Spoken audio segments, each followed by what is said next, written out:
So, here I want to ask you about your proposal on renovating my office.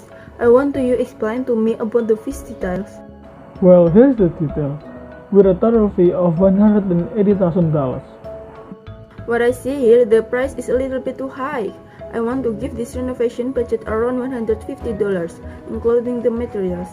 Well, considering that it's using the best quality material, if you pay that low, the quality won't be as good. So, what do you suggest for me? I mean, we can aim for the medium range one. We suggest the price is about $165,000. Let's think about how we can make this work.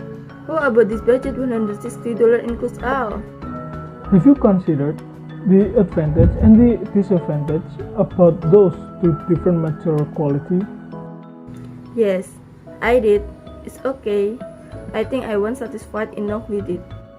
Well, if you think so, it's decided.